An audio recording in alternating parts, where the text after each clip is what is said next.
ఇడువవు నన్నిక ఎన్నడైనను పడిపోకుండా కాయు రక్షక. ఇడువవు నన్నిక ఎన్నడైనను పడిపోకుండా కాయు రక్షక.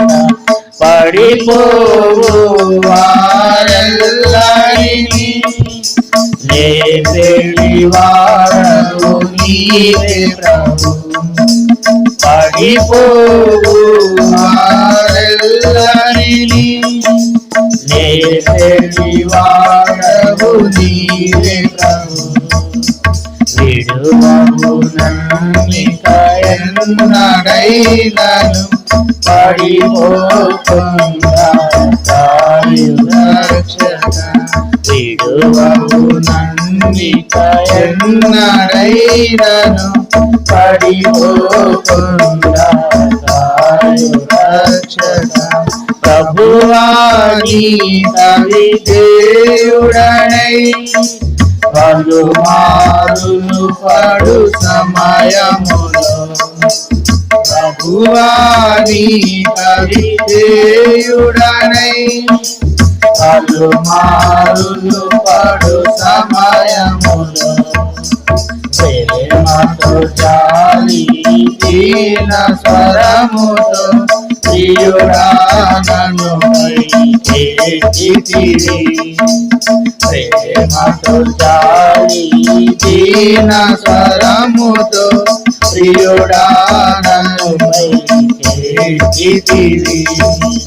విడువవు నన్నిక ఎన్నడైనను పడిపోకుండా కాయు రక్షక.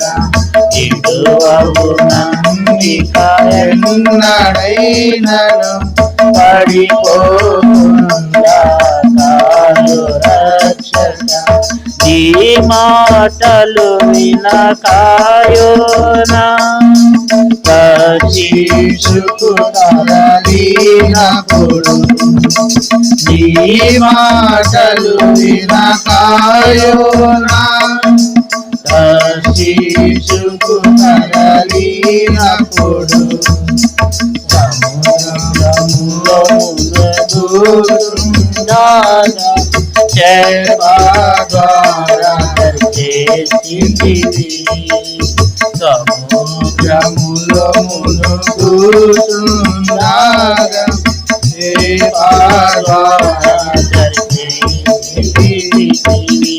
ఇడువవు నన్నిక ఎన్నడైనను పడిపోకుండా కాయు రక్షక. ఇడువవు నన్నిక ఎన్నడైనను పడిపోకుండా కాయు రక్షక. మా శక్తియు మా భక్తియు కాదు ఇలలో జీవించుట ప్రభువా. మా శక్తియు మా భక్తియు కాదు ఇలలో జీవించుట ప్రభువా. వల్లగని ఆత్మను సహితివి. హల్లెలూయా పాడెదను. వల్లగని ఆత్మను సహితివి. హల్లెలూయా పాడెదను. విడువవు నన్నిక ఎన్నడైనను పడిపోకుండా కాయు రక్షక. విడువవు నన్నిక ఎన్నడైనను పడిపోకుండా కాయు రక్షక. పడిపోవు వారెల్లరినీ లేపెడివాడవు నీవే ప్రభు. పడిపోవు వారెల్లరినీ లేపెడివాడవు నీవే ప్రభు. విడువవు నన్నిక ఎన్నడైనను పడిపోకుండా కాయు రక్షక నమ్మిక ఎన్నడైనను పడిపోకుండా కాయు రక్షక.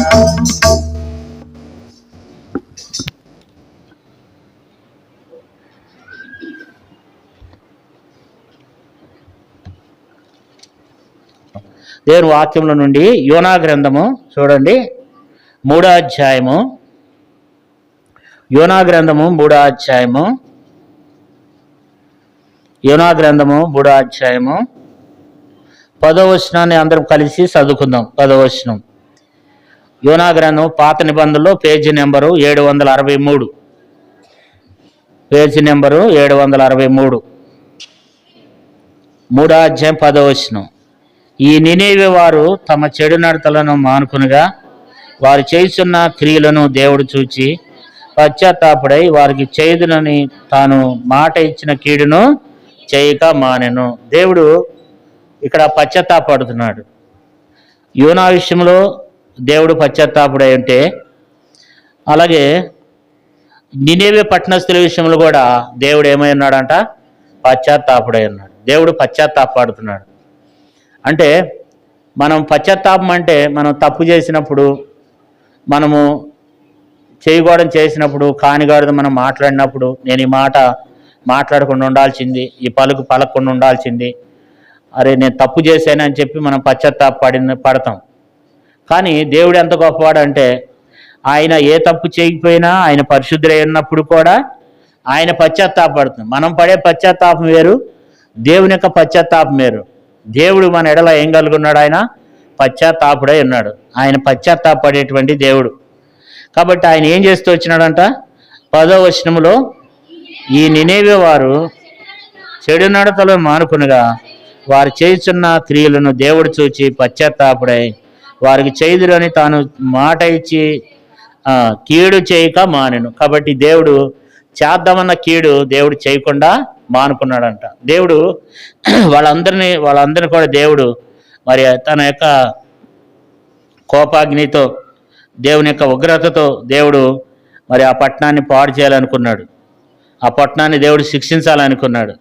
కానీ దేవుడు ఇక్కడ శిక్షించడం లేదు, కానీ వారిని ఏం చేస్తున్నాడంటే క్షమిస్తున్నాడు. మాట ఇచ్చి, అసలు దేవుడు మాట ఇస్తే దాన్ని ఏం చేస్తాడు? ఆయన నెరవేరుస్తాడు. కానీ ఇక్కడ మాట ఇచ్చాడు కానీ దాన్ని నెరవేర్చలేదు. ఏమన్నాడంటే, ఎందుకు మాట ఇచ్చాడంటే, ఆ పట్టణాన్ని ఏం చేయబోతున్నాను నేను, దానికి ఏమంటాడు చూడండి. యోనా గ్రంథం 1వ అధ్యాయము 2వ వచనం. నినేవే పట్టణస్థుల దోషం నా దృష్టి ఘోరమైన గనుక నీవు లేచి నినేవే మహాపట్నమునకు పోయి దానికి దుర్గతి కలుగునని ప్రకటించము. కాబట్టి ఇక్కడ మనం చూసినట్లయితే యోనాతో దేవుడు అన్నాడు, నినేవే పట్టణస్థుల దోషం నా దృష్టికి ఘోరమైన గనుక నువ్వు లేచి నినేవే మహాపట్నమునకు పోయి దానికి దుర్గతి కలుగునని ప్రకటించమని చెప్తున్నాడు. అంటే నినేవే పట్టణం అనేది వాటి వరకు కూడా సజీవంగానే ఉంది. అది మరి ఆ యొక్క ఇరాక్ ప్రాంతంలో ఈ పట్టణం అనేది ఇప్పుడు వరకు కూడా ఉందన్నమాట. ఈ కల్పన కథలు కాదు. కాబట్టి ఆ నినేవే పట్టణానికి యోనాని వెళ్ళమంటే యోనా ఏం చేశాడంటే మాట వినకుండా తర్షీసుకి పోయినాడు. దేవుడు తనను మరలా తిరిగి చేప ద్వారా బయటికి తీసుకొచ్చిన తర్వాత ఆ నినేవే పట్టణం అంట మరి కొంచెం దూరం కలిగినటువంటి పట్టణమే. 3 దినాలు ఒక వ్యక్తి నడుచుకుంటూ వెళ్తే 3 దినాలు పట్టుద్దంట. అంటే ఒక మనిషి సగటున 30 కిలోమీటర్లు నడవగలడంట. మనిషి 30 కిలోమీటర్లు నడవగలడు. అంటే ఉదాహరణకి ఇక్కడ నుంచి గుడివాడ అంత దూరం నడవచ్చు అంట, ఒక వ్యక్తి నడవగలమంట.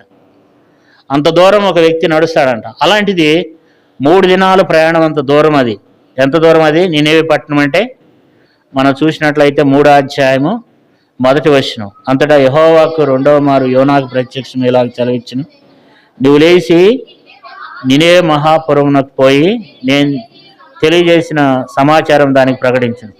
కాబట్టి యోనా లేచి యెహోవా సెలవిచ్చిన మాట ప్రకారం నినేవే పట్టణమునకు పోయిను. నినేవే పట్టణము దేవుని దృష్టి గొప్పదై 3 దినముల ప్రయాణమంతా పరిమాణము గల పట్టణము. 3 దినాలు నడుచుకుంటూ వెళ్తే 3 దినాలు పడుద్ది అనమాట. కానీ మనవాడు ఒక్కరోజే చేశాడు. ఒక దినమే చేశాడు. 3 దినాలు తిరగలేదు ఆయన. ఒకరోజు సంచరించి, అసలు ఆయనకి వెళ్తమే ఇష్టం లేదు, అక్కడ ప్రకటన చేయటమే ఇష్టం లేదు. సరే దేవుడు ఏదో చెప్పాడు కదా అని చెప్పి ఒకరోజు మాత్రమే ఏం చేశాడు, వాళ్ళకి ప్రకటన చేశాడు. ఏమన్నాడు అంటే, సంచరించు ఇంకా 40 దినముల వరకు నినేవే పట్టణము నాశనము కలుగునని ప్రకటన చేయగా. యోనా ఏం చేశాడంటే, నినేవే పట్టణంలో ఉన్నటువంటి ప్రజలారా, ఇంకా 40 దినముల్లో నేను నినేవే పట్టణాన్ని ఏం చేయబోతున్నాను, నాశనం చేయబోతున్నానని దేవుడు సెలవిస్తున్నాడు అని చెప్పి యోనా ప్రకటన చేశాడు. యోనా ప్రకటన చేసినప్పుడు వాళ్ళందరూ కూడా ఏం చేస్తూ వచ్చినారంటే, అందరూ ఆ ప్రకటన విని ఆ ప్రకటనకు వాళ్ళు లోబడుతూ వచ్చినారనమాట. ఏం చేస్తూ వచ్చినారంట, ఆ పట్టణం వారు 9వ వచనం చూడమ్మా, 9వ వచనం. మనుషులందరూ తమ దుర్మార్గములను విడిచి తాము చేయి బలత్కారములను మానివేయవలను, మనుషులేమి పశువులేమి సమస్తను గోనుపట్ట కట్టుకునే వలను, జనులు మనపూర్వకముగా దేవుణ్ణి వేడుకునే వలనని దూతలు నినేవే పట్టణంలో సాటించి ప్రకటన చేశారు. కాబట్టి దేవుడు ఏమని ప్రకటన చేయించాడు యోనా ద్వారా అంటే, మనుషులందరూ ఏం చేయాలి, తమ దుర్మార్గతలను విడిచిపెట్టాలి, కాబట్టి బలత్కారం విడిచిపెట్టాలి. ఇవన్నీ ప్రకటన చేస్తూ వచ్చినప్పుడు వాళ్ళు ఏం చేశారంటే, మనపూర్వకంగా ఆ మాటకు వాళ్ళు లోబడి విధేయత చూపిస్తూ వచ్చినారు. కాబట్టి మనం చూసినట్లయితే నినేవే పట్టణం గురించి దేవుడు ఆ పట్టణాన్ని తాను చేస్తానన్న కీడుని చేయకుండా దేవుడు దాన్ని రక్షిస్తూ వచ్చాడు. ఆ పట్టణాన్ని 10వ వచనం మనం చదువుకున్నాం, 3వ అధ్యాయం 10వ వచనంలో, ఈ నినేవే వారు తమ చెడు నడతలు మానుకొనగా వారు చేస్తున్న క్రియలను దేవుడు చూసి పశ్చాత్తాపుడై వారికి చేయుదునని తాను మాట ఇచ్చి కీడు చేయక మానను. కాబట్టి దేవుడు ఆ పట్టణాన్ని కాపాడాడు, ఆ పట్టణాన్ని దేవుడు రక్షించాడు. ఎందుకని ఆ పట్టణాన్ని రక్షించాడు అంటే, వాళ్ళకు ఉన్నటువంటి కొన్ని మరి ఒక 7 విషయాలను మనం జ్ఞాపకం చేసుకుందాం. ఏంటి, ఎందుకు ఆ పట్టణాన్ని దేవుడు క్షమించాడు, ఎందుకు ఆ పట్టణాన్ని దేవుడు చేద్దామన్న కీడు చేయకుండా మానుకున్నాడు అంటే, మనం చూసినట్లయితే మొట్టమొదటి వాళ్ళ జీవితంలో మనం చూసినట్లయితే వారు ఏమి విడిచిపెట్టారు అంటే, చూడండి 1వ అధ్యాయము యోనా గ్రంథం 1వ అధ్యాయం 2వ వచనం. కాబట్టి ఇక్కడ మనం చూసినట్లయితే దోషములు విడిచిపెట్టారు, వారు పశ్చాత్తాపడ్డారు, మనపూర్వకంగా దేవుణ్ణి వేడుకున్నారు, ఉపవాస దినము సాటించారంట. ఎప్పుడైతే ఈ వార్త తెలిసిందో పశువులతో సహా ఆహారం తినలేదంట. వారు ఆహారం తినకుండా పశువులు జంతువులు అన్నీ కూడా మనపూర్వకంగా వాళ్ళు ఏం చేశారంటే దేవుణ్ణి వేడుకున్నారు, వాళ్ళు పశ్చాత్తాపడ్డారు. వారు దోషములన్నిటిని కూడా వాళ్ళు ఏం చేశారు, విడిచిపెట్టారు అనమాట. దోషములను మానుకున్నారు, వారి దోషాలని వారు మానుకున్నారు అనమాట. దేవుని దగ్గర వాళ్ళు పశ్చాత్తాపడుతూ వచ్చినారు, దేవుని దగ్గర వాళ్ళు ఒప్పుకుంటూ వచ్చినారు. రాజుతో సహా సింహాసనం దిగి గోనెపట్ట కట్టుకుని బూడిదలో కూర్చున్నారు. పశువులతో సహా ఆహారం తినకుండా వాళ్ళందరూ కూడా ఏం చేస్తూ వచ్చినారంటే, మరి ఆ ఉపవాసం ఉండి వారు పశ్చాత్తాపడి తమ పాపములన్నీ తమ దోషములన్నీ ఒప్పుకుని ఆ దోషములన్నిటిని కూడా వాళ్ళు ఏం చేస్తూ వచ్చినారు, విడిచిపెట్టి వచ్చినారు. కాబట్టి ఈ మధ్యాహ్న కాల సమయంలో దేవుడు మనకు చెప్పేది ఏంటంటే, మన దోషములను మనం విడిచిపెడుతున్నామా, మన పాపాలను మనం విడిచిపెడుతున్నామా, మనం ఒప్పుకుని వాటిని విడిచిపెడుతున్నామా?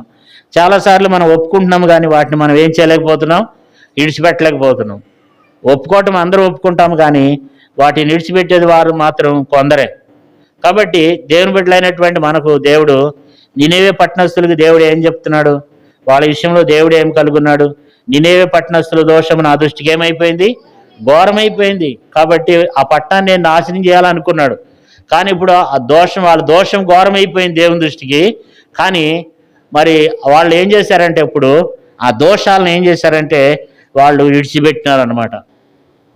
వాళ్ళ దోషాలని వాళ్ళు విడిచిపెట్టినారు. మనం కూడా మన దోషాలను విడిచిపెట్టాలి, మన పాపములను ఏం చేయాలి, విడిచిపెట్టాలి.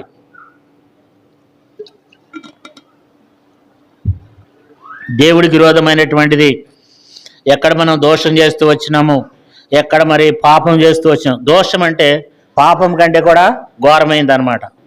తెలిసి చేసేది తెలియక చేసేది పాపం అయితే తెలిసి చేసేది దోషం.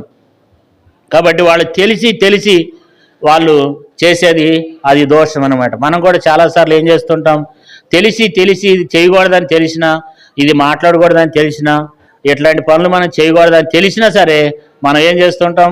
మరి ఇలాంటివి చూడకూడదు, ఇలాంటివి చేయకూడదు, ఇలాంటివి మాట్లాడకూడదు, ఇలాంటి వాటిని మనం అనుసరించకూడదు అని తెలిసినా కూడా అనేక సార్లు ఏం చేస్తుంటాం? వాటిని అనుసరించి నడుచుకుంటాం. అదే దోషం. పాపం కంటే కూడా ఇది తెలిసి చేసేదాన్ని దోషం అంటారు అనమాట. కాబట్టి పాపం కంటే ఎక్కువైనది దోషం. ఇప్పుడు వాళ్ళు ఏం చేశారంటే వాళ్ళ దోషములన్నింటినీ కూడా ఏం చేశారంటే విడిచిపెట్టినారు, మానుకున్నారు. కాబట్టి దేవుడు ఏమంటాడంటే మన దోషములను కూడా మనం ఏం చేయాలంటే విడిచిపెట్టే వారమై ఉండాలి. రెండోది మనం చూసినట్లయితే వారి నినేవె పట్టణస్థుల్లో మనం చూస్తాం. చూడండి 3:9 యోనా గ్రంథం 3:9. మనుషులందరూ తమ దుర్మార్గంలో నిడిచి, సాల్లమని ఇక్కడ చూస్తే దుర్మార్గములను ఏం చేయాలంటే అండి చెప్పండి, దుర్మార్గములు నిడిచిపెట్టాలన్నమాట. దుర్మార్గము అంటే మన నడవడికలు, మన జీవిత విధానం ఎట్లుంటుంది? దుర్మార్గత కలిగి ఉంటాం. అంటే మనిషిలో ప్రతి ఒక్కరిలో ఒక దుర్మార్గత అనే ఉంటుంది అనమాట. అంటే దుర్మార్గులు అంటే అర్థం ఏంటంటే అది నేరాలు ఘోరాలు చేసిన వాళ్ళే కాదు, కానీ మనం కూడా దేవునికి విరోధంగా మరి క్రైస్తవులంగా మనం తప్పిపోతున్నప్పుడు దేవుడు ఆ దుర్మార్గతలను మనం ఏం చేయాలంటే విడిచిపెట్టాలి. వాళ్ళందరూ ఏం చేస్తూ వచ్చినారంట? తమ దుర్మార్గములను విడిచిపెట్టారంట. కాబట్టి వాళ్ళ దుర్మార్గాలను విడిచిపెట్టారు కనుక దేవుడు వాళ్ళని ఏం చేశాడు చెప్పండి? క్షమిస్తూ వచ్చినాడు. కొంతమంది దుర్మార్గాలను విడిచిపెట్టరు. బైబిల్లో దుర్మార్గతను విడిచిపెట్టకుండా నశించిపోయిన వాళ్ళు 7 ఉన్నారు. ఒకటి ఎవరంటే మనం చూసినట్లయితే నిర్గమకాండం 9:27 ఫరో ఏమంటాడంటే మేము దుర్మార్గులు మనం ఒప్పుకుంటాడు, కానీ మరలా వాళ్ళని ఇశ్రాయేలుని పానేవాడు. తర్వాత చిన్న పిల్లలను కూడా ఏం చేస్తాడు? నైల్ నదిలో పారవేపిస్తాడు. అది ఎంత దుర్మార్గతో కదా, చిన్న పిల్లలను చంపటం అనేది. మేము దుర్మార్గులము, మరి దేవుని ఉగ్రత రాకుండా మా కొరకు వేడుకోండి అని చెప్పి ఒప్పుకుంటాడు, కానీ నిర్గమకాండం 9:27 ఒప్పుకుంటాడు, కానీ చదవద్దు, సమయం సాలదు. ఒక 7 నేను జ్ఞాపకం చేసి ముందుకు వెళ్తాను. అంటే వారు ఫరో ఏం చేశాడంటే తన కష్టం కలిగినప్పుడు ఒప్పుకుంటాడు, మరలా దాన్ని అనుసరించి నడుచుకుంటాడు. దుర్మార్గతను మాత్రము ఫరో ఏం చేయలేదంటే విడిచిపెట్టలేదు. అందుకని ఫరో ఏమయ్యాడు? నశించిపోయినాడు. ఆ యొక్క ఐగుప్తీయులందరూ కూడా ఎర్ర సముద్రంలో పడి నశించిపోయినారు. ఫరో అతని సైన్యం ఏమైపోయింది? నశించిపోయింది కదా. కాబట్టి దుర్మార్గతను ఆయన ఏం చేయలేదు, ఒప్పుకున్నాడు, కానీ 27 ఆయన విడిచిపెట్టలేదు. తర్వాత మనం చూసినట్లయితే 1 సమూయేలు గ్రంథం 2:12 ఏలీ కుమారులు యెహోవాను ఎరగని వారే మిక్కిలి దుర్మార్గులై ఉన్నారంట. 1 సమూయేలు గ్రంథం 2:12 ఏముందంటే ఏలీ కుమారులు యెహోవాను ఎరగని వారే ఏమై ఉన్నారంట? మిక్కిలి దుర్మార్గులై ఉన్నారు. ఓప్ని ఫినెహాసు వాళ్ళిద్దరు ఏమైపోయినారు? వాళ్ళిద్దరు కూడా నశించిపోతారన్నమాట. ప్రభావం పోయిందని చెప్తుంది. అంటే దుర్మార్గత నిడిచిపెట్టకపోతే ఏమైంది? నశించిపోతారు. మూడో వ్యక్తి ఎవరంటే మనం 1 సమూయేలు గ్రంథము 1 సమూయేలు 25:3 1 సమూయేలు గ్రంథం 25:3 అబీగయలు భర్త నాబాలు. ఈయన గురించి ఏం రాయబడిందంటే 25:3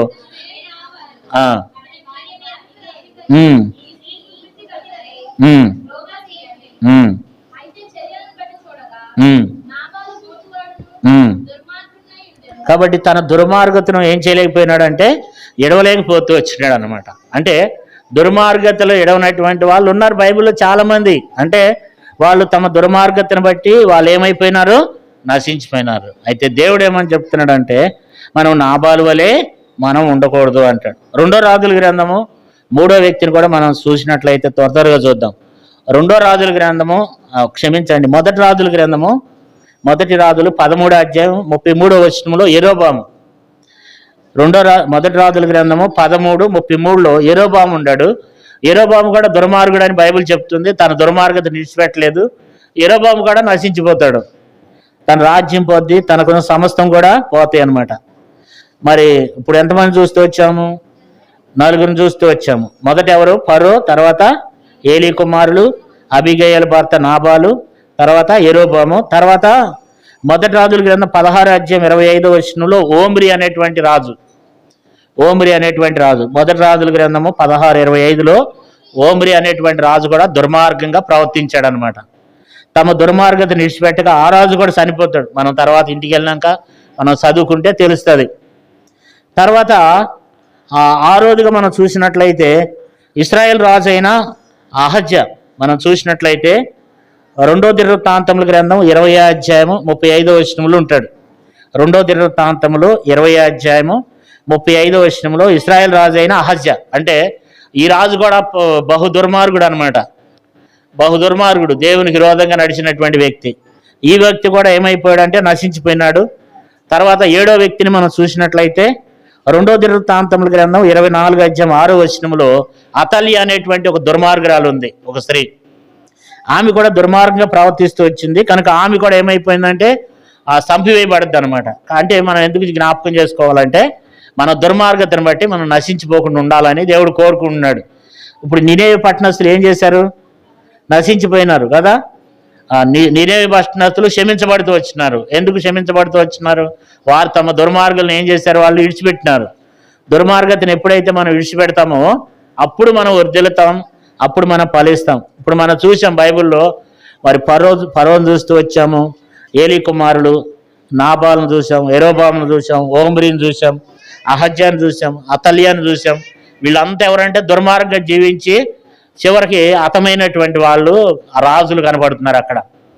అయితే దేవుడు మన యొక్క జీవితంలో కూడా ఏబు గ్రంథం 22వ అధ్యాయము 23వ వచనాన్ని మనం చూసినట్లయితే,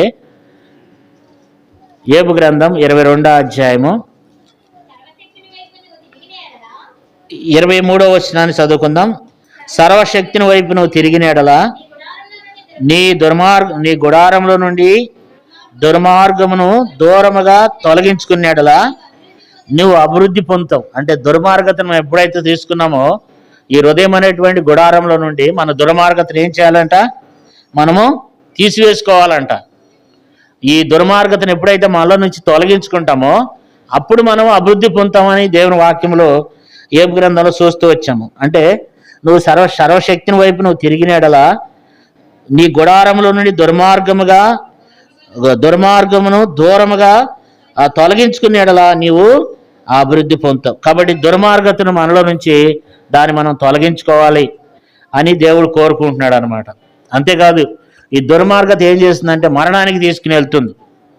దుర్మార్గత అనేది మరణానికి తీసుకుని వెళ్తుంది. ప్రసంగి గ్రంథంలో 7వ అధ్యాయము 17వ వచనములు ఏమంటాడంటే, దుర్మార్గం పనులు చేయకము, నీ కాలానికి ముందు నువ్వెలా చనిపోతావు. చదవండమ్మా, 7:17 చదవండి. ప్రసంగి, అధికముగా దుర్మార్గ పనులు చేయకము, బుద్ధిహీనంగా తిరగవద్దు, నీ కాలమునకు ముందుగా నువ్వెలా చనిపోదు. అంటే దుర్మార్గంగా మనం ప్రవర్తన చేస్తే కాలానికి ముందే చనిపోయే అవకాశం ఉందని దేవుని వాక్యం చలవిస్తుంది కదా. అంతేకాదు ఈ దుర్మార్గతను బట్టి మనం చూసినప్పుడు కొంతమంది ఎవరైనా మన ఎదుట దుర్మార్గంగా ప్రవర్తిస్తున్నారు అనుకోండి, వాళ్ళని చూసి మనం ఏమంటాం? ఏంటక్క ఆయన ఏంటి అట్లా అంత దుర్మార్గంగా ప్రవర్తిస్తున్నాడు ఏంటి, అసలు దేవుడు ఎందుకు ఊరుకుంటున్నాడు అసలు అంటే, కొంతమంది ఏమంటారంటే దేవుడు దుర్మార్గులు అంటేనే దేవునికి ఇష్టమేమో అంటారు కదా. అందుకే దేవుడు కూడా వాళ్ళనే ఎక్కువ ఉంచుతాడన్న అంటారు. కానీ దుర్మార్గులను చూసినప్పుడు, మరి ఎవరైనా దుర్మార్గులుగా ఉన్నప్పుడు మనం వాళ్ళ గురించి మరి నేను ఎవరో మనం ఉంటాం. మనం అనుకుంటాం ఏంటి ఆ వ్యక్తి అట్లా దుర్మార్గమైన పనులు చేస్తున్నాడు ఏంటి, అసలు దేవుడు ఎట్లా చూస్తూ ఊరుకుంటున్నాడు అంటాం మనం.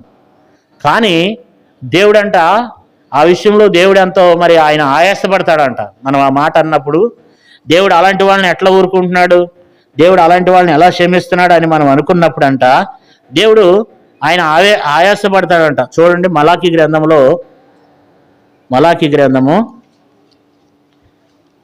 గ్రంథము 2వ అధ్యాయం 17వ వచనం చూడండి. 2:17 2వ అధ్యాయము 17వ వచనం, నీ మాటల చేత మీరు యెహోవాను ఆయాసపెడుచు దేని చేత ఆయన ఆయాసపెడుతున్నారని మీరు అడుగుతున్నారే. దుర్మార్గులు యెహోవా దృష్టికి మంచివారు, వారి యందు ఆయన సంతోషపడును. న్యాయకర్తయగు దేవుడు ఏమాయనని చెప్పుకొని సునుడి చేతనే మీరు ఆయన ఆయాస పెడుతున్నారు. చాలాసార్లు మనం అంటామంట ఆ దేవుడు వాళ్ళకే మంచి రోజులు ఉన్నాయండి, చెడ్డవాళ్ళకే మంచి రోజులు ఉన్నాయండి, దుర్మార్గులకే మంచి రోజులు ఉన్నాయండి, దేవుడు వాళ్ళని ఎక్కువ రోజులు ఉంచుతాడండి, వాళ్ళే ఎక్కువ రోజులు జీవిస్తారండి, దేవుడు వాళ్ళని ఎక్కువ ప్రేమిస్తాడు అన్నప్పుడల్లా దేవుడు ఆయాసపడతాడంట. అంటే మరి మనం కూడా ఆ ఎదుటివారిని మనం అట్లా అనకూడదు అనే విషయాన్ని దేవుడు మనకు జ్ఞాపకం చేస్తున్నాడు అనమాట. 3వ అధ్యాయం మలాకి గ్రంథం 14 వచనం చూడండి. వాళ్ళు చెప్పుకుంటుంటే దేవుడు వింటున్నాడంట. మలాకి గ్రంథం 3వ అధ్యాయం 14 వచనం. దేవుని సేవ చేయటం నిష్ఫలమనియు ఆయన ఆజ్ఞలను గైకొని సైన్యములకు అధిపతి యెహోవా సన్నిధిని మనము దుఃఖాకాంతులుగా తిరుగుట వలన ప్రయోజనం ఏమనియు గర్విష్ఠులు ధన్యులగుదురు, యెహోవాను శోధించి దుర్మార్గులు వర్ధిల్లుదురనియు వారు సంరక్షణ పొందుదురనియు మీరు చెప్పుకొనుచున్నారు. అప్పుడు యెహోవా యందు భయభక్తులు గలవారు ఒకరితోనొకడు మాట్లాడుకొనుచుండగా యెహోవా చెవియొగ్గి ఆలకించును. మరియు యెహోవా యందు భయభక్తులు కలిగి ఆయన నామమును స్మరించుండు వారికి జ్ఞాపకార్థంగా ఒక గ్రంథము ఆయన సముఖమందు రాయబడును. అంటే మనం చాలాసార్లు అనుకుంటామంట, మరి దేవుడు వాళ్ళనే ఎక్కువ ప్రేమిస్తాడు, ఇక మనం ఈ సేవ చేయటం కూడా వేస్ట్ అండి, మనం ఇంత ప్రార్థన చేస్తున్నాం ఇంత మరి 3వ అధ్యాయం 14 వచనంలో ఇక సేవ చేయటం కూడా ఏంటంట నిష్ఫలం అనాశ్రము. మనము మరి ఆయన ఆజ్ఞలు గైకొనడం కూడా మరి దుఃఖకారంగా ఉండి మనం ప్రార్థన చేయడం కూడా వ్యర్థమే. ఎందుకంటే దుష్టులు వర్ధిల్లుతున్నారు, మరి పాపులు వర్ధిల్లుతున్నారు అని చెప్పి మనం చెప్పుకుంటామంట. దేవుడు వాటన్నిటిని వింటున్నాడు. వింటూ ఏమంటున్నాడంటే 17వ వచనం చూడండి. నేను రాబో దినము రాగా వారు నావారై ఉందరు.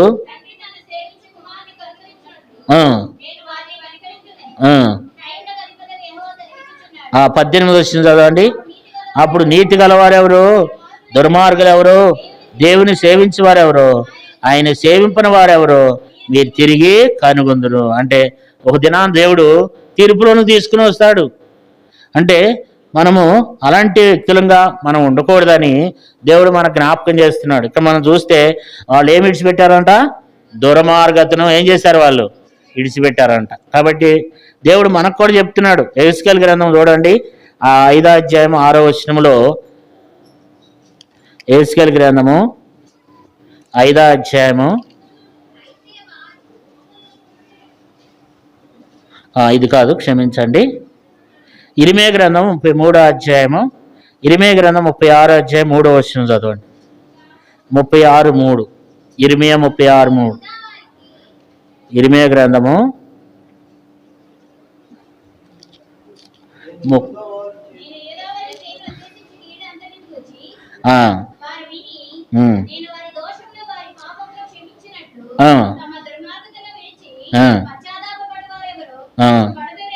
చాలు. మనం ఇక్కడ చూసినట్లయితే దేవుడు ఏమనుకుంటున్నాడంటే తమ దుర్మార్గతలను ఏమన్నా విడిచిపెడతారేమో అని దేవుడు అనుకుంటున్నాడంట. వాళ్ళు ఏమన్నా పశ్చాత్తాపడతారేమో అని దేవుడు చూస్తున్నాడంట. అంటే పశ్చాత్తాపడతారేమో అని దేవుడు ఎందుకు మాట్లాడుతున్నాడంటే, మనం చూసినట్లయితే వారు ఒకవేళ పశ్చాత్తాపడుదురేమో అంటే పశ్చాత్తాపడితే దుర్మార్గతలను విడిచిపెట్టి పశ్చాత్తాపడినప్పుడు దేవుడు ఆ వ్యక్తిని ఏం చేస్తాడంట, క్షమించేవాడుగా ఉన్నాడు అనమాట కదా. ఇరిమియా గ్రంథం 36వ అధ్యాయం 3వ వచనం మరొకసారి చదువుకుందాం.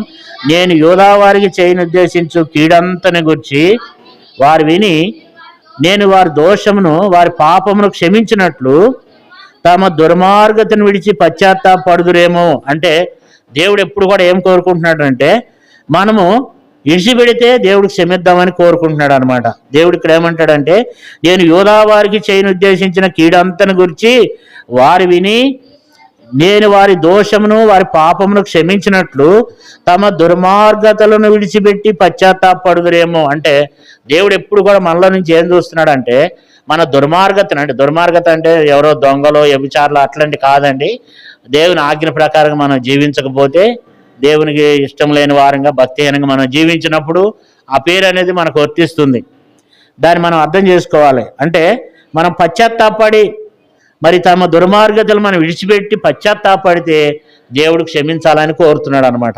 ఇప్పుడు కూడా మనం చూసినట్లయితే యోనా గ్రంథంలో వాళ్ళు ఏం చేశారంట, దోషములు విడిచిపెట్టారంట. రెండోది బలత్కారములను చూడండి. యోనా గ్రంథం 3వ అధ్యాయము 9వ వచనం. మనం ఇక్కడ చూసినట్లయితే మనుషులు ఏం చేయాలంట, మనుషులందరూ తమ దుర్మార్గములను విడిచి, అంటే దుర్మార్గతను ఎప్పుడైతే మనం విడిచిపెడతామో అప్పుడు దేవుడు మనల్ని ఆశీర్వదిస్తాడు, మనల్ని క్షమిస్తాడు. ఇప్పుడు నినివే పట్టణస్తుల్ని దేవుడు క్షమించాడు, చేద్దామన్న కీడు చేయకుండా మారుకున్నాడు. ఎందుకని అంటే వాళ్ళు ఏం చేశారు, తమ దుర్మార్గతను ఏం చేశారు, వాళ్ళు విడిచిపెట్టారంట. ఎప్పుడైతే మనం ఆ దుర్మార్గతను, దేవునికి ఇష్టం లేనిది ఎప్పుడైతే మనం విడిచిపెడతామో, దేవునికి ఇష్టం లేనిది ఎప్పుడైతే మనం విడిచిపెడతామో అప్పుడే దేవుడు మనల్ని ఏం చేస్తాడు, మనలను క్షమిస్తాడు. చేద్దామన్న కీడుని చేయకుండా దేవుడు మానుకుంటాడు అనమాట. అంటే దుర్మార్గత అంటే దేవునికి ఇష్టం లేనిది, ఆయాస్కరమైనది, మాటల్లో తప్పిపోవచ్చు, ప్రవర్తనలో తప్పిపోవచ్చు, మన హృదయంలో ఉన్నటువంటి గర్వాన్ని బట్టి, మనం చేసే పనులను బట్టి, మనం మాట్లాడే మాటలను బట్టి వంచన మెడగలిగిన వారమై మనం అలాంటి జీవించినప్పుడు దేవుని దృష్టికి ఒకవేళ దుర్మార్గంగా మనం జీవిస్తున్నట్లయితే నినేవే పట్టణస్తులు యోనా గ్రంథం 3:9 చెప్పబడినట్లుగా మనుషులందరూ ఏం చేస్తూ వచ్చారంట, తమ దుర్మార్గతలను విడిచిపెట్టారంట కదా. మరి మనం కూడా ఏం చేయాలి, దుర్మార్గతను విడిచిపెట్టాలి. తర్వాత వారిలోది మనం చూసినట్లయితే వారు చూడండి 3:9 తాము చెయ్యి బలత్కారం ఏం చేయాలంట, మానివేయాలంట అండి. మనుషులందరూ ఏం చేయాలంటే బలత్కారం మానివేయాలంట.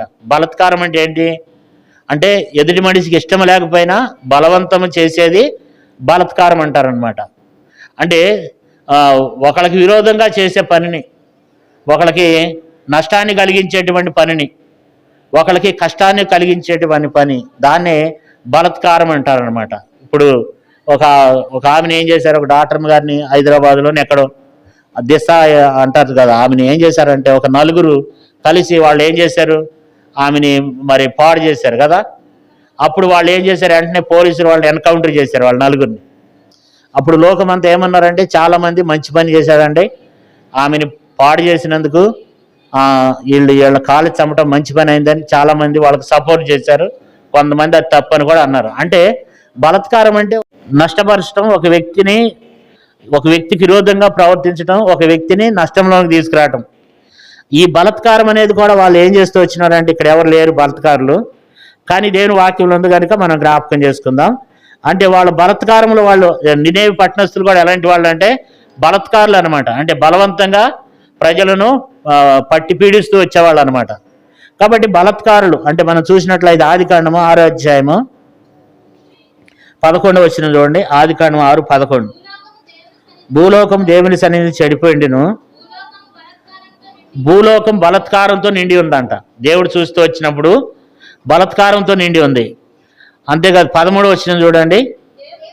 దేవుడు నోవాహుతో సమస్త శరీర్ల మూలముగా భూమి బలత్కారంతో నిండి ఉన్నది గనుక నా సన్నిధిని వారు అంతం వచ్చి ఉన్నది, ఇదిగో వారిని భూమితో కూడా నాశనం చేయండి. బలత్కారం అంటే బలత్కారులు అంటే ఇప్పుడు మనం సువార్త చేస్తూ ఉంటాం, వాళ్ళని ఏం చేస్తారు, పట్టుకుంటారు, వాళ్ళని బలత్కారంగా వాళ్ళ దగ్గర ఉన్న బైబిల్ తగలబెడతారు, ఆ యొక్క కరపత్రికలు తగలబెడుతూ ఉంటారు, వ్యాన్లు పగలగొడుతూ ఉంటారు. అలాంటివన్నీ ఎదుటి మనిషికి ఇష్టం లేకుండా చేసేవన్నీ బలత్కారం అనమాట. ఎదుటి మనిషికి ఇష్టం లేకుండా చేసేవి బలత్కారం. ఆ బలత్కారం కూడా వాళ్ళు ఏం చేస్తూ వచ్చినారంట, ఇడిచిపెడుతూ వచ్చినారంట. తమ బలత్కారములన్నిటినీ వాళ్ళు ఇడిచిపెడుతూ వచ్చినారంట. ఎందుకంటే మన కొత్త నిబంధనలు కూడా మరి బలత్కారంగా వాళ్ళని ఏం చేస్తూ వచ్చినారంటే మరి పట్టుకుంటూ వచ్చినారు. మరి అపొస్తలుల కార్యములు 12:1 బలత్కారంగా వాళ్ళని ఏం చేశారంటే పట్టుకునేవాళ్ళు.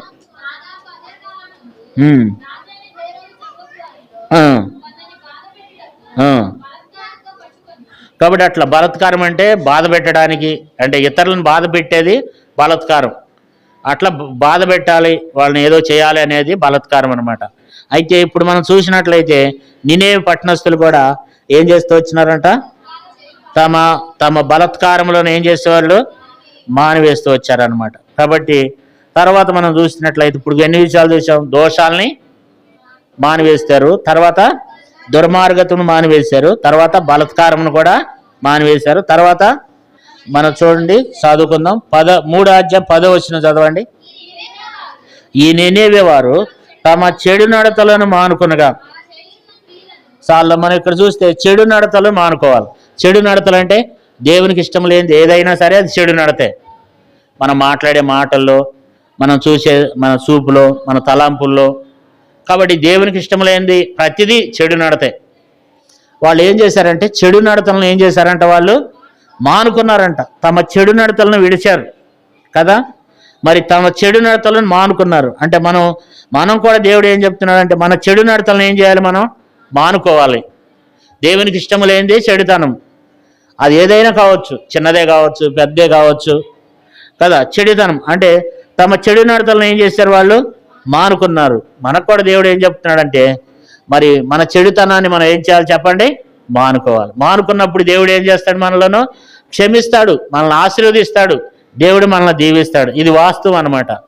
కాబట్టి చెడుతనములను ఇడిచిపెట్టాలంట. చెడుతనం అంటే ఇది మనం చేయకూడదు, ఇది చెడు మాట, లేకపోతే ఇది చెడుతనం, ఇది చేయకూడదు, ఎలాంటి పని మనం చేయకూడదు, ఎలాంటి వ్యతిరేకమైన పనులు, ఇలాంటి మరి దేవునికి ఇష్టం లేనటువంటి పనులు, ఇటువంటి చెడుతనాల్ని మనం చేయకూడదు అనేది మనం జ్ఞాపకం పెట్టుకోవాలి కదా. దేవుడు చూస్తూ ఉన్నాడంట. ఎవరైనా మరి తమ చెడు నడతల గురించి ఎవరైనా పశ్చాత్తాపడతారేమో, ఎవరైనా మరి ఒప్పుకుంటారేమోనని దేవుడు చూస్తున్నాడు అంట. కానీ ఎవరు ఒప్పుకోవట్లేదంట. దేవుని వాక్యం చూడండి, ఇర్మియా గ్రంథము 8వ అధ్యాయము, ఇర్మియా గ్రంథము 8వ అధ్యాయం 6వ వచనం చూడండి. ఇర్మియా గ్రంథం 8:6. నేను చెవియొగ్గి వారి మాటలు విని ఉన్నాను, పనికి మారిన మాటలు వారు ఆడుకొనిస్తున్నారు. నేనేని చేపించిందని చెప్పి తన చెడుతనమును గురించి పశ్చాత్తాపడువాడు ఒక్కడును లేకపోయిన, యుద్ధమునకు సొరబడు గుర్రం వల్లే ప్రతివాడు తనకిష్టమైన మార్గం ఏం చేస్తున్నారంట, తిరుగుతున్నారంట. దేవుడు ఏమంటాడంటే ఇక్కడ దేవుడు మనుషులను చూస్తూ ఉంటాడంట. దేవుడు చెవి ఎగ్గి వింటూ ఉంటాడంట మన మాటలు. మనం పరిశుద్ధులు మనం మాట్లాడుకుంటూ ఉంటాం. మన మాటలు ఏం చేస్తూ ఉంటాడు, దేవుడు వింటూ ఉంటాడు. చాలాసార్లు మనం అట్లా మాట్లాడుకుంటాం. మనిషి గలంగానే ఏం చేస్తాం, ఆ వ్యక్తి గురించి మనకి ఇష్టం వచ్చిన మాటలు మనం మాట్లాడుకుంటాం. అలాగే సేవకుల గురించి కూడా మాట్లాడుతుంటారు. ఏంటన్నా ఆయన అట్లా మాట్లాడుతున్నాడు, ఏంటన్నా ఆయన అట్లా చేస్తున్నాడు, ఏంటన్నా అని రకరకాలుగా అలాగే విశ్వాస విషయములు కూడా మాట్లాడుకుంటాం. ఇవన్నీ దేవుడు వింటూ ఉన్నాడు. అవి చెడు పద్ధతులు అనమాట. అయితే దేవుడు ఏమంటాడు, దేవుడు వింటున్నాడంట. అంటే ఎవరైనా వాటి గురించి పశ్చాత్తాపడతారేమోనని చూస్తున్నాడంట కదా. అందుకని ఇక్కడ ఏమంటాడంటే నేను చెవి ఎగ్గి వారి మాటలు నేను విని ఉన్నాను, పనికి మాలిన మాటలు వారు ఆడుకొనిస్తున్నారు. నేనేమి చెబుతున్నానని చెప్పి తన చెడుతనమును గురించి పశ్చాత్తాపడివాడు ఒక్కడునూ లేకపోయాను. యుద్ధమునకు సొరబడి గుర్రం వల్లే ప్రతివాడు తనకిష్టమైన మార్గమునకు తిరుగుతున్నాడు. అంటే ఎవ్వరు పశ్చాత్తాపడన్నమాట. ఇప్పుడు కూడా మనం చూస్తుంటాము, ఎవ్వరం కూడా మనము దేవుని వాక్యానికి మనం విని కానీ మనము పశ్చాత్తాపడము. ఎందుకంటే నాలో ఏం తప్పు ఉంది, నాలో ఏ తప్పు లేదు, నేను చాలా పరిశుద్ధుడిని, నేను చాలా మంచివాడిని అని మనం అనుకుంటాం అన్నమాట. అది మన యొక్క స్వభావము. కానీ యోనా గ్రంథంలో నుండి మనం చూసినట్లయితే వారు ఏం చేస్తూ వచ్చినారంట, చెడుతనమును చెడు నడతలను వాళ్ళు ఏం చేస్తూ వచ్చారు, మానుకుంటూ వచ్చినారంట. చెడు నడతలను మానుకుంటూ వచ్చినారంట. దేవుడు ఏమంటాడంటే మరి వారి హృదయాలు ఎలాగున్నాయి, వారి చెడుతనంతో నింపబడి ఉన్నారంటాడు దేవుడు. చెడుతనము అంటే ఇవి మరి మానవ యొక్క హృదయంలో ఉంటుంది అనమాట. ఈ చెడుతనం అనేది పైకి బాగానే మాట్లాడతాం కానీ లోపల ఏముంటుంది చెప్పండి, చెడుతనం ఉంటుంది. అయితే దేవుడు ఏమంటాడంటే అయ్యా బల్లో పాలు పొందుతున్నటువంటి మనకు దేవుడు ఏం చెప్తున్నాడంటే మన చెడు నడతలను ఏం చేయాలి, మనము మానుకునే వారంగా ఉండాలి. ఇర్మియా గ్రంథము 18వ అధ్యాయము 8వ వచనంలో ఏముందో చూడండి. ఏ జనమును గూర్చి ఇక్కడ మనం చూసినట్లయితే ఇర్మియా గ్రంథం 18వ అధ్యాయం 8వ వచనం, ఏ జనమును గురించి నేను చెప్పితునో ఆ జనము చెడుతనము చేయుట మానినెడల నేను వారికి చేయను ఉద్దేశించిన కీడుని గురించి సంతాపపడుదును. ఇక్కడ మనం చూసినట్లయితే ఆయన ఎవరి గురించి అయితే చెప్తున్నాడో ఆ జనులు ఏం చేయాలి, తమ చెడు నడతలను మానివేసినప్పుడు దేవుడు వారి విషయంలో దేవుడు సంతాపడతాడంట, వారి విషయంలో దేవుడు పశ్చాత్తాపడతాడంట. కాబట్టి ఆ యొక్క మరి పాత నిబంధనలు కూడా కొత్త నిబంధనలు కూడా యేసు ప్రభు దినాల్లో శాస్త్రులు పరిచయాలు ఉండేవాళ్ళు. వాళ్ళైతే చూడటానికి ఎట్లుండేవాళ్ళు, నిలువుట అంగీలు వేసుకుని చక్కగా తెల్లటి వస్త్రాలు వేసుకుని ఉండేవాళ్ళు. కానీ వాళ్ళ విషయంలో కూడా యేసు ప్రభు ఏమన్నాడంటే లూకాసు వార్త 11వ అధ్యాయము లూకాసు వార్త 11వ అధ్యాయము.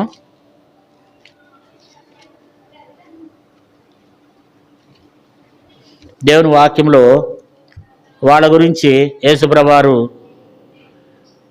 లూకాసు వార్త 11వ అధ్యాయము 39వ వచనం చూడండి. 39వ వచనం. అందుకు ప్రభు ఇట్లనెను, పరిచయులైన మీరు గిన్నెను పళ్ళెమును ఏలపట శుద్ధి చేదురు గాని మీ అంతరంగము దోపుతోనూ చెడుతనముతోనూ నిండి ఉన్నది. దేవుని వాక్యంలో మరి ఆ రోజుల్లో పరిచయాలు ఎలాగుండేవాళ్ళంట? 39వ వచనంలో, అందుకు ప్రభు ఇట్లనెను, పరిచయులైన మీరు గిన్నెయు పళ్ళెమును ఎలపల శుద్ధి చేదురు గాని మీ అంతరంగం దోపుతోనూ చెడుతనముతోనూ నిండి ఉన్నది. చెడుతనంతో నిండి ఉన్నదంట కదా. పైకి ఎట్లా ఉన్నారు? వాళ్ళు చక్కగా ఉన్నారు, ఆచారాలు పాటిస్తారు, దశంభాగాలు ఇస్తారు, ఆదివారం క్రమం తప్పకుండా వస్తారు, ఆరాధన చేస్తారు, పాటలు పాడతారు, వాక్యాలు చెప్తారు, అన్నీ చేస్తారు. కానీ వారి హృదయంలో ఏముందంటున్నాడు యేసుప్రభువారు? చెడుతనం ఉన్నదంట. అంటే మరి నినేవే పట్టణస్థులు కూడా ఏం చేస్తూ వచ్చినారంట చూడండి. యోనా గ్రంథం 3వ అధ్యాయం 10వ వచనములో ఈ నినేవే వారు తమ చెడు నడతలను ఏం చేస్తూ వచ్చినారంట? మానుకున్నారు. చెడు నడతలను మానుకున్నారు. మనం కూడా మరి నినేవే పట్టణస్థులను దేవుడు మనకు జ్ఞాపకం చేసేది ఏంటంటే మన చెడు నడతలను ఏం చేయాలంట? మానుకోవాలి కదా. ఇప్పుడు ఎన్ని విషయాలు చూసాం?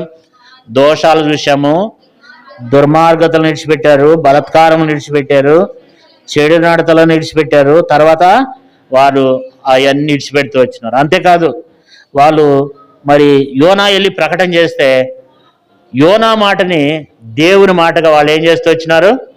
వింటూ వచ్చినారు, గౌరవించినారు అనమాట. యోనా వెళ్ళి ఏం చెప్పాడు? 3వ అధ్యాయం 3వ వచనం చదవండి.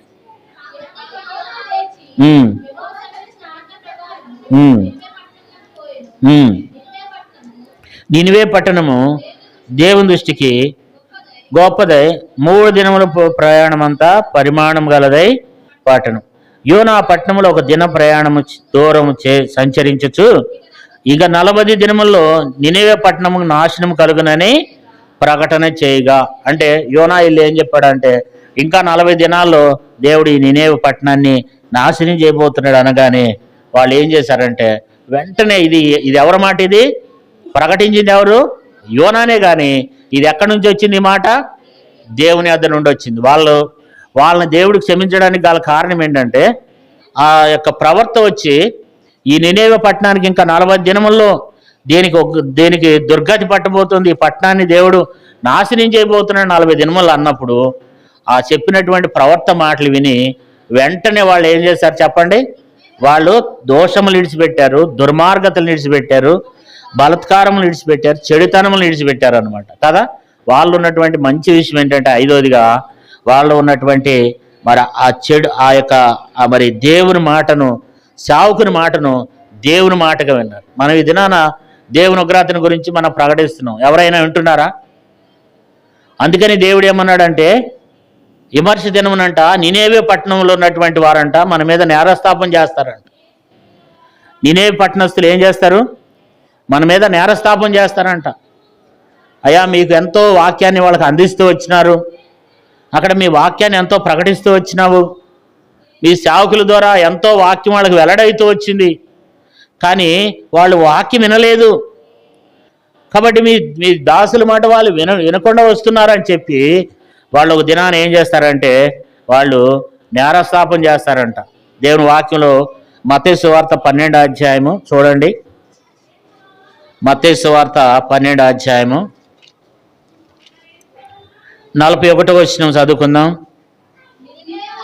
నినేవే వారు యోనా ప్రకటన విని మారుమనసు పొందిరి గనుక విమర్శ సమయమున నినేవే వారు ఈ తరం వారిలో నిలబడి వారి మీద నేరస్థాపన చేయుదురు. ఇదిగో యోనా కంటే గొప్పవాడు ఇక్కడున్నాడు. మరి నినేవే పట్టణస్థులంట ఒక దినాన ఏం చేస్తారంట?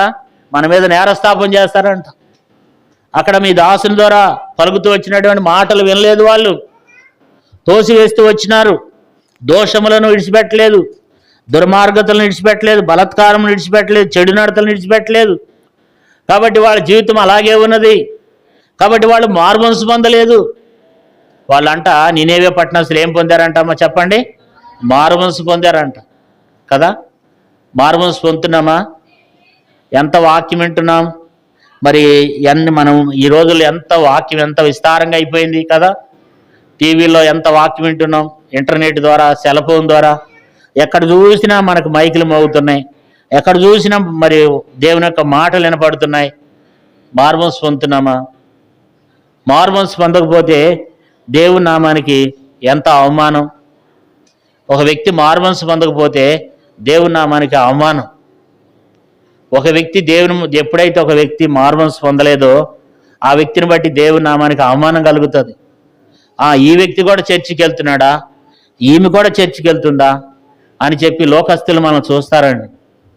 అన్ని జనుల్లో మా దేవుని నామం ఏం చేయబడుతుంది? మన ద్వారా దూషింపబడుతుంది. మనం దేవుని యొక్క మాటను మనం వినక, దేవుని ఆజ్ఞల ప్రకారం మనం నడుచుకోక, దేవుని మాటను మనం వినకపోతే, మనకి ఇష్టం వచ్చినట్లు మనం జీవిస్తుంటే వాళ్ళు ఫలానా వాళ్ళు దేవుని మందిరానికి వెళ్తున్నారు కానీ ఏం ప్రయోజనం ఉందండి? వాళ్ళు కూడా దేవుని నమ్ముకున్నారు కానీ ఏం ప్రయోజనం ఉంది? కాబట్టి అలాంటి వారుగా ఉంటాం. కాబట్టి ఇప్పుడు మనం చూసినట్లయితే మరి ఈ నినేవే పట్టణస్తులు ఆ మాట తెలియజేస్తూ వచ్చినప్పుడు యోనా వెళ్ళి ప్రకటన చేస్తేనంట వాళ్ళంతా మరి అదంతా రోజంతా మొత్తం తిరగలేదంట. మొత్తం 3 దినాలు పడుద్దంట అది. కానీ ఒక్కరోజే తిరిగాడంట. ఒక్కరోజు వరకే వెళ్ళగలిగిన వరకు వెళ్ళి మానుకున్నాడు. ఒకళ్ళ నుంచి ఒకళ్ళకి ఈ దేశం మీద ఉగ్రాస వస్తుందని అందరూ మారుమనసు పొందినారు. ఈ దినాన్ని మనం ఎవరు మారుమనసు పొందుతున్నాం? ఎవరు దేవుని వాక్యాన్ని అంగీకరిస్తున్నాం? వస్తున్నాం. ఈ దినాన్ని ఎవరు దేవుని వాక్యాన్ని అంగీకరించలేదండి. ఎవరు కూడా దేవుని వాక్యాన్ని వింటున్నాం కానీ దాన్ని అనుసరించి మనం ఏం చేయలేకపోతున్నామంటే నడుచుకోలేకపోతున్నాం. కారణం ఏంటంటే మనలో ఇంకా మారుమనసు అనుభవాన్ని అనేది మనలో రావట్లేదు. కానీ వాళ్ళు ఏం చేస్తూ వచ్చినారంటే ఆ యొక్క యోనా వెళ్ళి ప్రకటించినప్పుడు యోనా మాట విని వాళ్ళందరూ ఏం చేశారు? మారుమనసు పొందినారు అన్నమాట కదా. కాబట్టి వాళ్ళు ఇప్పుడు మనం చూసినట్లయితే మరి ప్రవర్త మాటను దేవుని మాటగా అంగీకరించినారు. మనకు కూడా దేవుడు తెలియజేసేది ఏంటంటే ఇక్కడి నుంచి దేవుడు ఏదైనా ఒక మాట తెలియజేసినప్పుడు ఆ మాటకు మనం లోబడాలి, ఆ మాట ప్రకారంగా మనం జీవించాలి. అప్పుడు దేవుడు మనల్ని ఆశీర్వదిస్తాడు. కానీ కొంతమంది ఎట్లా ఉంటారు? కొంతమంది జీవించరు, ఆ మాటకు లోబడరు, ముఖం చిన్నబుచ్చుకుంటారు కదా.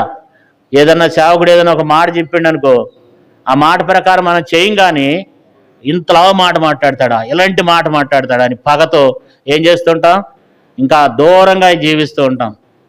అవసరమైతే మందిరానికి కూడా మేము రాము అంటారు కదా. మనలో పాపం ఉన్నదని పాపాన్ని గురించి తెలియజేసినప్పుడు, మన తప్పుని గురించి మనకు తెలియజేసినప్పుడు మనము దేవుని వాక్యం ఏం చెప్తుందంటే మీకు బుద్ధి చెప్తున్న వారిని నిరాకరించకుండా చూసుకోండి అని దేవుని వాక్యం చెప్తుంది. మనకు బుద్ధి చెప్పిన వారిని మనం నిరాకరించకూడదని బైబిల్ చెప్తుంది. ఏదైనా ఒక విషయంలో దేవుడి చావుడు చెప్తుంటే ముఖం ఎట్లా పెట్టుకుంటామంటే అట్లా పెట్టుకుంటాం. దూరంగా సేవకులకి దూరంగా ఉంటాం. ఫోన్ చేసినా ఫోన్ ఎత్తాం, మాట్లాడదామంటే మాట్లాడరు, కనీసం కలుసుకోరు. కారణం ఏంటంటే వాక్యానికి ఏం చేయట్లేదంటే లోబట్టలేదు.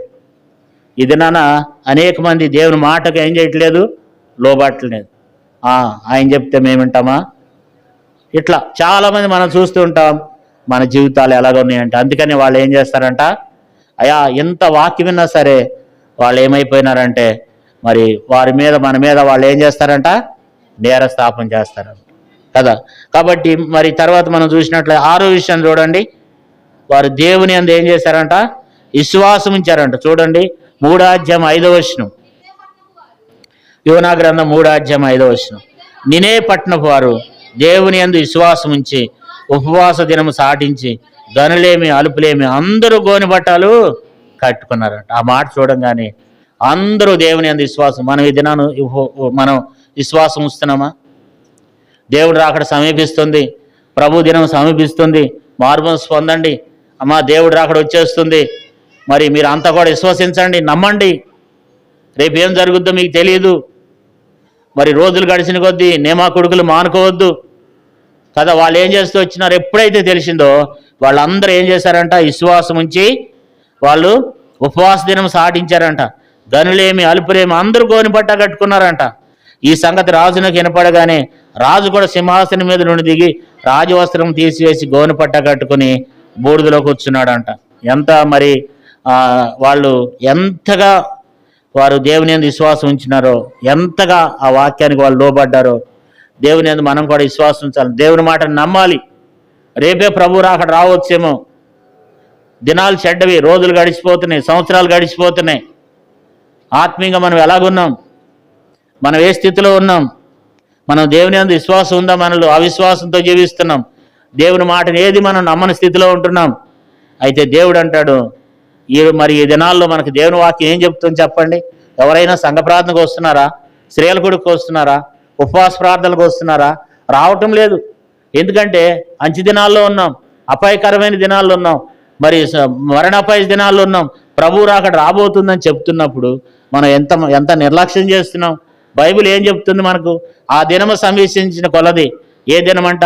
ఏప్రిల్కి రాసిన పత్రిక 10వ అధ్యాయము 24-25 వచనాలు చదువుకుందాం దేవుని వాక్యంలో నుండి. ఏప్రిల్కి రాసిన పత్రిక 10వ అధ్యాయము 24-25 వచనాలు కలిసిన చదువు.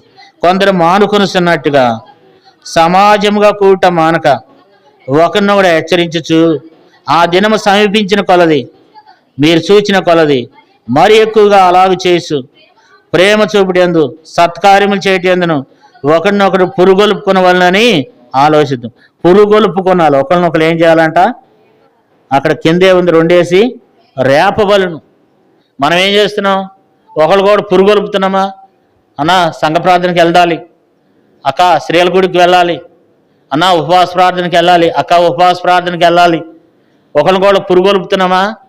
పురుగొలుపుతలేదు ఇది నాన్న. ఆ పురుగొలుపు అనేది లేదు.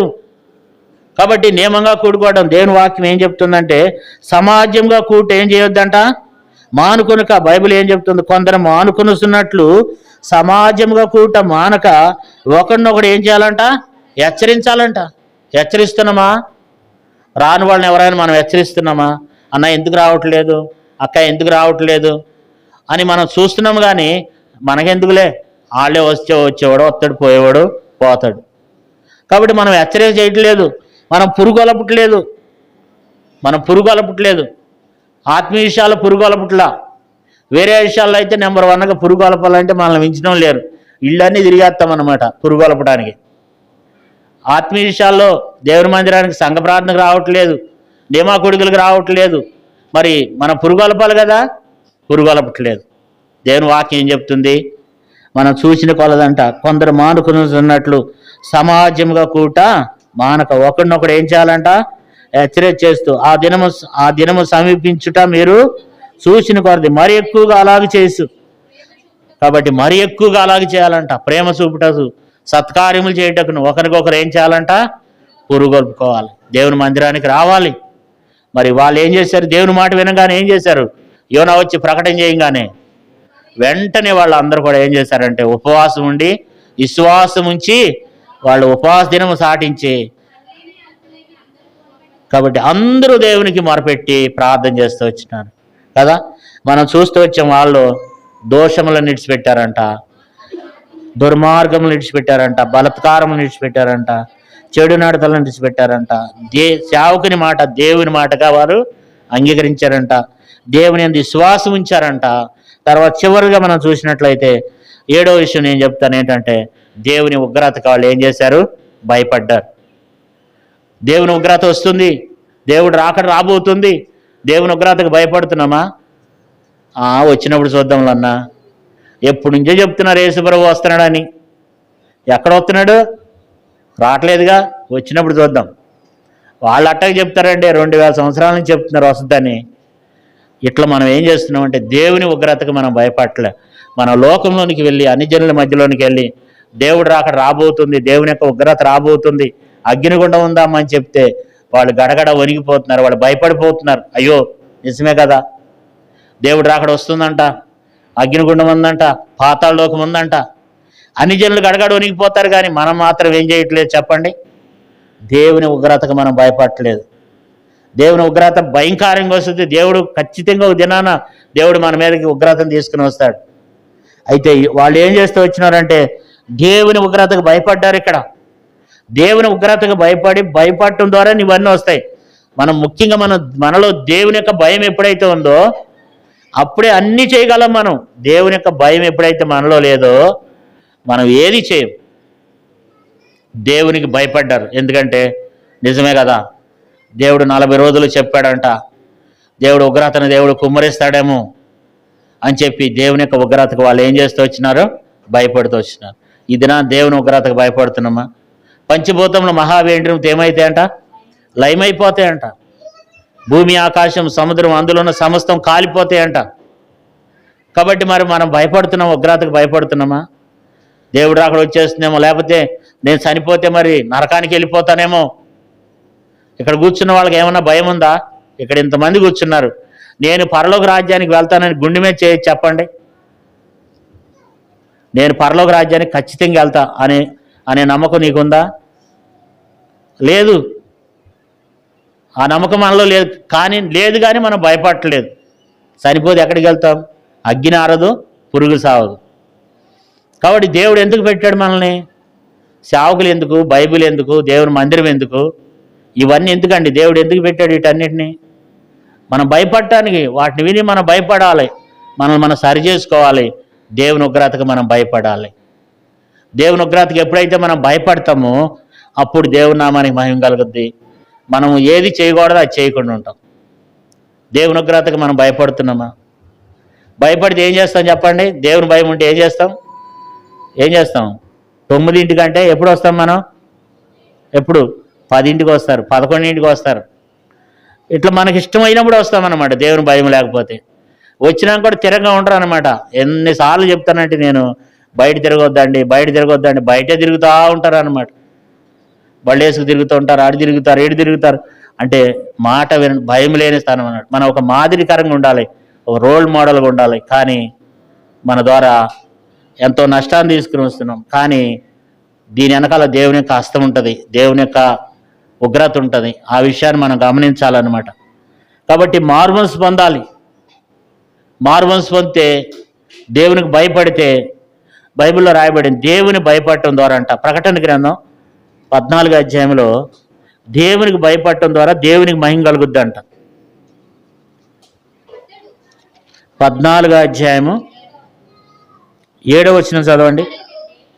అతడు మీరు దేవునికి భయపడి ఆయన మహింపరచుడి, ఆయన తీర్పు తీర్చు గడియ వచ్చెను కనుక ఆకాశమును భూమియు సముద్రమును జలాధారులను కలగజేసిన వానికే నమస్కారం చేయడి అని గొప్ప స్వరంతో చెప్పాను. ఇక్కడ మనం చూస్తే దేవునికి భయపడటం ద్వారా దేవునికి ఏం కలుగుద్ది? మహిమ కలుగుద్ది. మనలో ఎప్పుడైతే దేవుని భయం ఉందో, దైవ భయం ఎప్పుడైతే ఉందో దేవునికి కూడా మహిమ కలుగుద్ది. ఇప్పుడు వాళ్ళందరూ దేవునికి భయపడుతున్నారు, వణికిపోతున్నారు.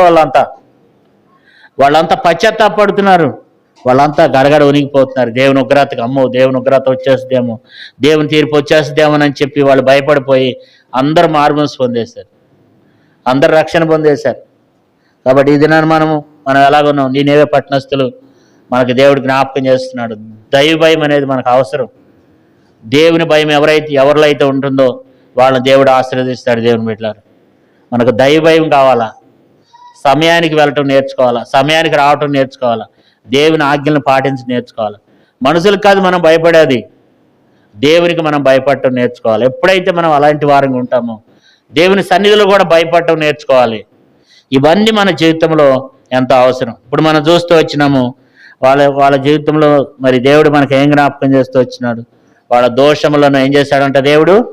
వాళ్ళ దోషములు విడిచిపెట్టారంట, వాళ్ళు దుర్మార్గములు విడిచిపెట్టారంట, బలత్కారములు మానివేశారంట, చెడు నడతలను మానివేశారంట. మరి ఆ యొక్క యోనా మాట విని అది దేవుని మాటకు అంగీకరిస్తూ వచ్చినారంట, విశ్వాసం ఉంచారంట, ఉపవాస దినం సాధించారంట, పశ్చాత్తాపడుతూ వచ్చినారంట. దేవుని ఉగ్రతకు వాళ్ళు ఏం చేస్తూ వచ్చినారంట? భయపడుతూ వచ్చినారంట. నీవునే మనం ఎలాగున్నాము? ప్రభు శరీరంలో రక్తంలో పాలు పొందుతున్న మనం దేవుని భయం ఉందా? దేవుని భయంతో మనం సరైన రీతిలో మనం చేయబడగలుగుతాం. దేవుని భయంతో మన భక్తి జీవితాన్ని కాపాడుకోగలుగు. దేవుని భయం మనలో లేకపోతే మనకు భయం ఉండదు, ఎప్పుడు పడితే అప్పుడే వస్తాం అన్నమాట. దేవుని మందిరము మార్కెట్ మనకు ఒకటే అయిపోద్ది. ఎందుకంటే దేవుని భయం ఎప్పుడైతే మనకు లేదో దేవుని మందిరంలో ఎట్లాగ ఇంటికాడ ఎట్లా పోట్లాడుతుంటావో మందిరంలో కూడా అట్లాగే పోట్లాడుతుంటావు. దేవుని మందిరంకు ఎప్పుడైతే మనకు దేవుని భయం ఎప్పుడైతే లేదో మనం ఎప్పుడు పడితే అప్పుడే ఒక మార్కెట్కి వెళ్ళినట్లుగా వెళ్ళిపోతాం దేవుని మందిరానికి కూడా. దేవుని బిడ్డలారా, నేను దేవుని పేరట చెప్పేది ఏంటంటే దైవ భయం మనం కలిగి ఉండాలి. దేవుడు ఖచ్చితంగా మిమ్మల్ని మీ పిల్లల్ని ఆశీర్వదిస్తాడు. అలాంటి అనుభవం గుండా మనం వెళ్ళాలి. దేవుని దగ్గర మనం ఒప్పుకోవాలి, దేవా దైవ భయం మాలో లేదు అని చెప్పి మనం దేవుని భయంతో దేవుని యొక్క ఉగ్రతకు మనం భయపడాలి. మనం ఎప్పుడు కూడా ఎలాంటి విషయాలు చూస్తాం, ఎప్పుడు మనం ఒకటే చూస్తాం, ఏంటంటే దేవుడు క్షమించేవాడు, దేవుడు కరుణించేవాడు, జాలి గలవాడు, ఇవే చూస్తాం. కానీ ఒక నాణ్యానికి రెండో బొమ్మ బరుసు రెండు ఉంటాయి. రెండో వైపు చూడం. దేవుడు ఎంత భయంకరుడు అంటే నెహేమి గ్రంథంలో నెహేమి అంటాడు, భయంకరుడు అయిన గొప్ప దేవ అంటాడు. దేవుడు భయంకరుడు కదా. దేవుడు ఎక్కిరించబడ్డాడు, నువ్వేమి ఇస్తావో అదే కోస్తావు కదా. మనం ఏదైతే ఇస్తామో అదే కోస్తాం. కాబట్టి మన జీవితాన్ని మనం ప్రభు శరీరంలో రక్తంలో పాలు పొందుకు మనం పరీక్షించుకుని యోగ్య రీతిలో ప్రభు శరీరంలో రక్తంలో పాలు పొందాం. దేవుడి కొద్ది మాటలను దీవించి ఆశీర్వదించునుగాక. మోకరించండి, ప్రార్థన చేసుకుందాం.